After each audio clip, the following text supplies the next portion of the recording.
السلام علیکم ناظرین، آپ دیکھ رہے ہیں ABS کلپس۔ میرا نام ہے سید مرتسم عباس سید الواسطی، اور ہمارے ساتھ آج جو اسپیشل گیسٹ آئے ہوئے ہیں وہ ایک سوز خان ہیں، ان کا نام شاہ نواز جی ہیں۔ السلام علیکم شاہ نواز جی۔ وعلیکم السلام۔ اور کیسے مزاج ہیں آپ کے؟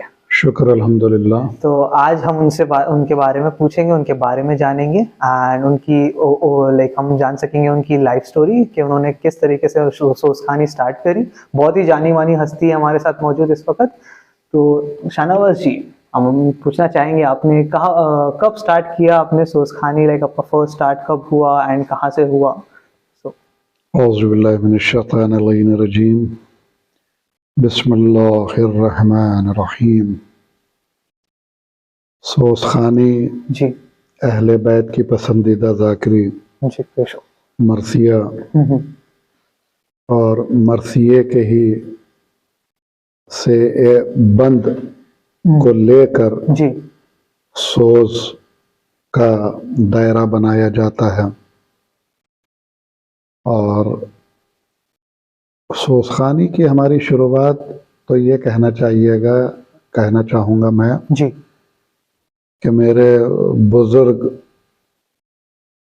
اساتذہ سبھی تقریباً سوز خانی کرتے تھے، جی اور جب میں بہت چھوٹا تھا تو ہماری ایک مومانی ہوتی تھیں جن کو لکھنؤ میں بہت بڑی مقبولیت حاصل تھی، اور ڈھیروں خطابوں سے ان کو نوازا تھا۔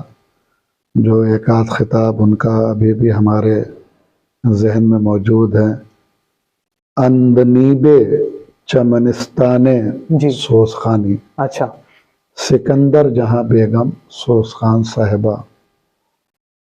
تو ان کو پڑھتے ہوئے دیکھتے تھے، ان کی بہت مقبولیت تھی خواتین میں، اور بھی خاندان کی اور بھی بزرگ عورتیں سوز خانی کرتی تھیں۔ مجلس و ماتم کا چلن گھر میں بہت زیادہ تھا، تو اس کو ہی دیکھتے دیکھتے مجھ میں شوق ابھرا جی کہ بھئی میں بھی مجلسوں میں کچھ پڑھوں۔ تو صلاحیت تو تھی نہیں، ان لوگوں کے پڑھے ہوئے فضائل کی رباعیات میں نے یاد کر لی، اور جا کے مجلسوں میں جو بچوں کا طریقہ ہوتا ہے گھس گھس کے جی ممبروں سے پڑھنے لگا، کیونکہ لکھنؤ عزاداری کا مرکز ہے، جی بالکل، اور محرم میں لاتعداد مجلسیں محلے محلے ہوتی ہیں، موقع فراہم ہو جاتا تھا۔ وہ لوگوں نے سنا، اور یہی ہوتا تھا کہ جو ہر بچے کے ساتھ ہوتا ہے کہ بعض نیک لوگ ہوتے ہیں تو وہ چپکے سے خرابیوں کو ہمیں کان میں بتا دیتے تھے۔ فار ایگزامپل تلفظ جی کہ مریم سے بھی بطول کو رتبہ سوا ملا۔ ہم نے جو جیسے سنا، کیونکہ لکھنؤ میں ہم لوگوں کا ایک مزاج یہ ہے کہ سنی ہوئی باتیں زیادہ تر ذہن میں رہتی ہیں، تو ہم بطول کہتے تھے۔ ایک مولوی نے جو مجلس پڑھ رہے تھے، انہیں نے مجلس کے بعد کہا بطول نہیں بطول۔ آج تک ان کا نام بھی ذہن میں ہے، وہ نام ظاہر کرنا اتنا ضروری نہیں ہے۔ تو انہیں نے ہماری اصلاح کی، جب اصلاح کی تو اور شوق بڑا، کہہ رہے ہیں ہم نے اس کا مطلب اچھا کیا یا ہمیں آگے بڑھنا چاہیے، اور چیزیں یاد کی۔ جی یاد کرتے کرتے دھیرے دھیرے کر کے پڑھنے لگے، اور مجاز میں خدمت کا مجاز بہت تھا۔ اہل بیت اطہار کی خدمت کرنے کا مجازی کیفیت زیادہ تھی۔ تو ہمارے لکھنؤ میں جس محلے کے ہم پیدا پرورش ہیں، نخاس بجازہ، تو ہمارے گھر کی ہی سڑک پر خاندانی نواب رہتے تھے، نواب بھوٹن صاحب۔ جی تو ان کی سوز خانی کی بزم سوز و سلام کا انعقاد کیا گیا۔ یہ تقریباً آج سے 40 سال پرانی بات ہے۔ تو سوز خانی بزم سوز و سلام کا انعقاد کیا گیا، اور ہمارا شوق تھا، تو وہ اتفاق سے اس مجلس کے آرگنائزیشن میں مطلب کام کرنے میں ہم نے بڑھ چل کے حصہ لیا، کہ جیسے مجلسوں کے وہی انویٹیشن پہنچانا، سوز خانوں کو جا جا کے کہنا، جو وہ ہم سے نواب صاحب کہتے گئے ہم دوڑ دوڑ کے کرتے گئے، کس شوق میں کہ ہم کو بھی یہاں پر پڑھنے کا موقع ملے گا۔ اور جب وہ مجلس شروع ہوئی سوز و سلام کی، تو اس میں یہ ہوا کہ نہیں پہلے اس بچے کو پڑھوایا جائے۔ ہم نے پڑھا، اس میں لوگوں نے وہی اصلاح کی کہ نہیں یہ چیز غلط ہے اور یہ درست ہے اور یہ وہ ہے یہ وہ ہے، اس طریقے کی سب نے بزرگوں نے سمجھایا۔ ہوا کوئی بری بات نہیں، گرتے ہی شہ سوار ہیں میدان جنگ میں، مین ہوتا ہے کہ کسی چیز میں پھاننا، جب غلط ہوں گے تبھی صحیح بھی ہوں گے۔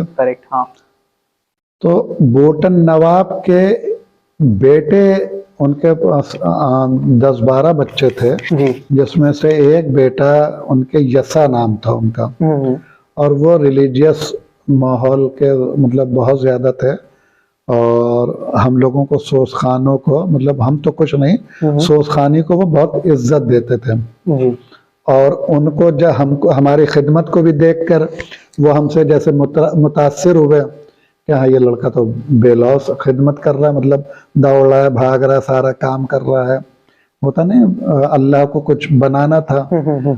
تو وہاں پر ہادی رضا صاحب ایک سوز خان آئے، اور ان کو 2-1 مجلسوں میں میں سن بھی چکا تھا، اور سن کے اٹریکٹ بھی ہو چکا تھا، ان سے متاثر بھی ہو چکا تھا۔ تو انہی نے یہی مجلس کے بعد جب چائے ناشتہ چل رہا تھا، تو یسا صاحب نے ہادی رضا صاحب کو بلایا، ہادی رضا صاحب یہ لڑکا شاہنواز ہے، اور اس میں نے سوز خانی کا بہت ذوق و شوق دیکھا ہے، آپ اس کو اپنے ساتھ بازو میں لگا لیجئے۔ انہوں نے کہا ٹھیک ہے کوئی بات نہیں، ہو گئی شروعات، ہم ان کے ساتھ مجلسوں میں جانے لگے۔ تو یہ تقریباً 30-35 سال پرانی بات ہے، 40 سال پرانی بات ہے، وہ دن اور ان کی حیات کا آخری دن ہم ان کے ساتھ رہے، ان کی خدمت کرتے رہے۔ یہ خدمتوں کا صلہ اللہ نے یہ عطا کیا کہ اس فن سے جو بھی تھوڑی بہت صلاحیتیں تھیں وہ مجھ میں آئیں، اور تقریباً 20 سال پہلے ETV اردو صدائے کربلا پروگرام سے ہمارے پاس فون آیا کہ آپ کو اس میں سوز خانی کرنا ہے، اور اس میں گئے، ہم نے سوز خانی کی۔ اس کے بعد تقریباً 15-16 سال تک لگاتار ہماری اس پہ سوز خانی آئی، اور اس کے بعد بھی ہادی TV، ون چینل، پھر اور ادھر ہادی رضا صاحب کے ساتھ بھی ہم خدمت کرتے تھے، اور پھر اکا دکا جب ہادی رضا صاحب کی مجلس نہیں ہوتی تھی تو لوگ مجھ کو بھی بلا کے کہتے تھے کہ نہیں آپ ہی پڑھ دیجئے، وہ بزی ہیں آپ پڑھ دیجئے، تو ہم پڑھتے رہتے تھے۔ اور یہ جو لکھنؤ کے تاریخی امام باڑے ہیں، جیسے چھوٹا امام باڑہ، بڑا امام باڑہ، نجف، تو ہادی رضا صاحب یہاں ملازم تھے بحیثیت سوز خان، تو ان مجلسوں میں بھی ہم بڑھ چڑھ کے حصہ لیتے تھے شوقیہ پہ۔ تو وہی خدمت آخر میں رنگ لائی، مجھے وہاں پہ حسین آباد ٹرسٹ میں بھی ملازم رکھ لیا گیا، شاہ نجف کے امام باڑے میں اس وقت بحیثیت سوز خان ملازم ہوں، اور ہادی رضا صاحب کا ابھی تقریباً محرم سے چند دن پہلے 15-20 دن پہلے ان کا 2023 میں ان کا انتقال ہو گیا، محرم سے قبل۔